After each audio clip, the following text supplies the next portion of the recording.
Thanks for stopping by JW Designs. Helping you create is why we're here.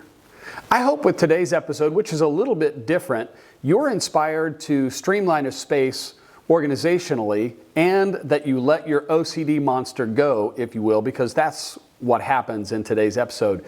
You're going to see the desk that I built, and with that desk now being complete, we're going to do some organization, and you're going to see my desk setup where I express my day job responsibilities and where the editing process for this video and others happens. I just want to say a great big thank you for subscribing and checking out this video. If you haven't yet subscribed, please hit that subscribe button. Also, don't be afraid to like this content, share it on social media, and also hit the bell notification so that you know when further videos are released. Having said that, thanks guys for being here, and let's check it out.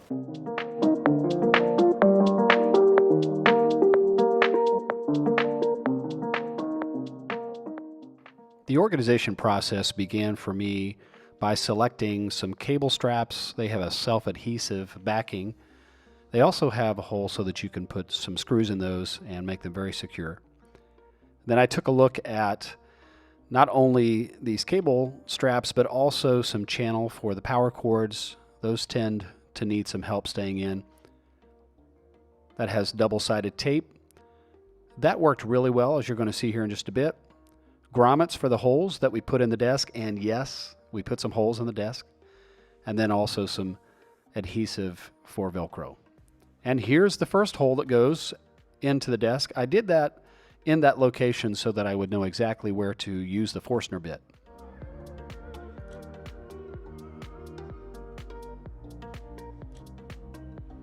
As I was putting these holes in the desk, my wife really didn't even want to consider the possibility that this was necessary. But as for any good cable management and organization, you have to have a hole close to the device where the cable is running to.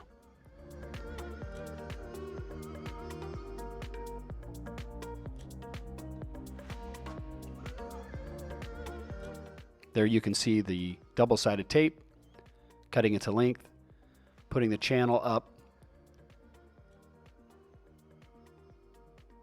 Had a little bit of a time getting the covering off of that. But once we got it off of there, the channel went on there and stayed in place really well.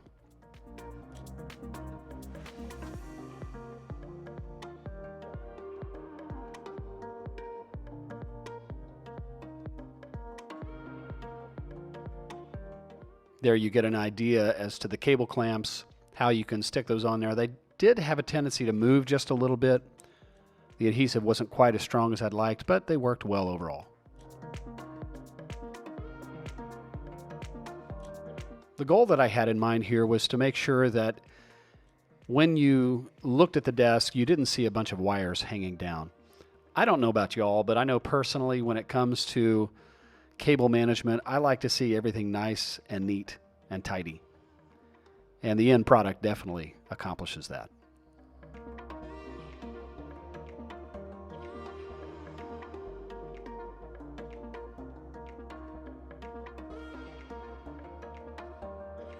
Here the channel works really well for these power cords. This power bar that I'm using is something of a bit of a substitute. I've got another power bar coming that's longer and has some space for the receptacles. I think it's going to be a much better solution. Any of the items that I'm using for this organization, I'll have linked in the show notes so you guys can see what those are. And if you're wanting to use those for your project, you can do that as well.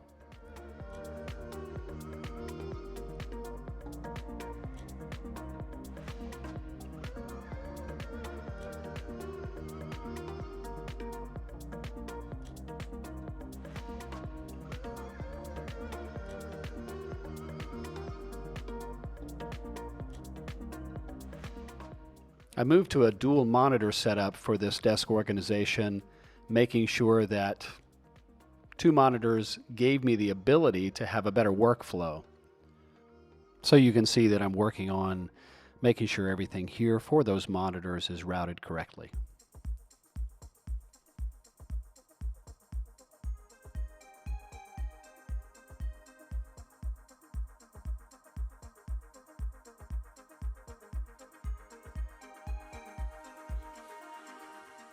I'm not sure what it is about running these cables so that everything is hidden, but I really enjoy it.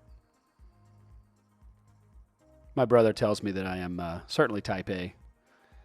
I suppose that's more than likely true.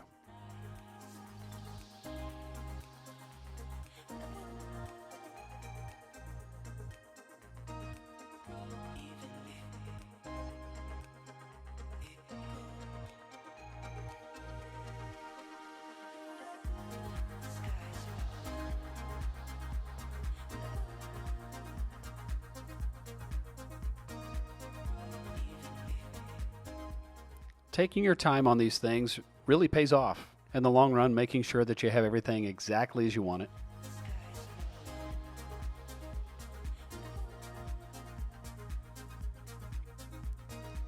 One of the benefits of making sure that everything is tucked away is it does give you not only a neat appearance, but it also really helps your workflow out in that it's more productive.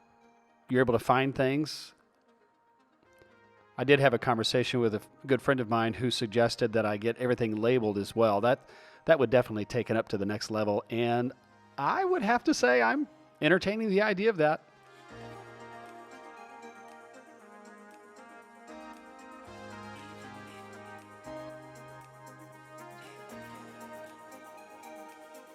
Fussed with this power cord and power brick for the MacBook just a little bit, just to make sure that it was nice and tidy and wasn't going to go anywhere. What you see there on the underside of the desk is the tape where I wanted to make sure the epoxy did not come through. Now, if you watched video 1 and video 2 for the desk build, you know that I ran into some issues with that. I ended up putting some pieces of plywood on there so that it stopped everything nice. Here we go with some great footage.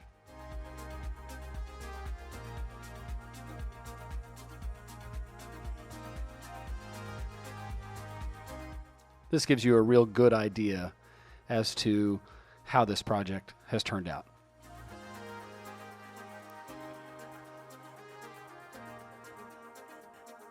I will say too, you want to make sure that you have a really good chair for your desk setup. This one's been a good one.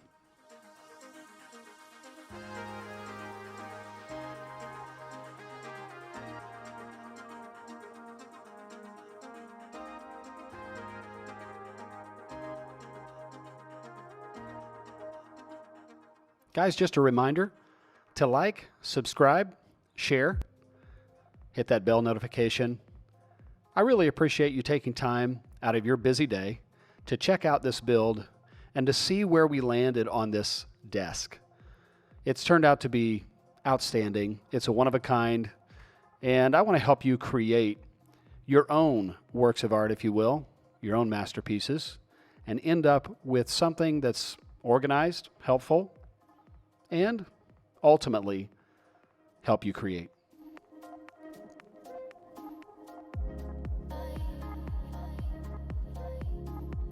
We're looking at a 2016 MacBook Pro, a Canon 90D, M-Audio speakers, Lenovo monitors, M-Audio audio interface, and wireless keyboard, trackpad, and mouse. You gotta have coffee. Guys, I hope you have a great one. Thanks for taking time to watch this. And remember, helping you create is why we're here.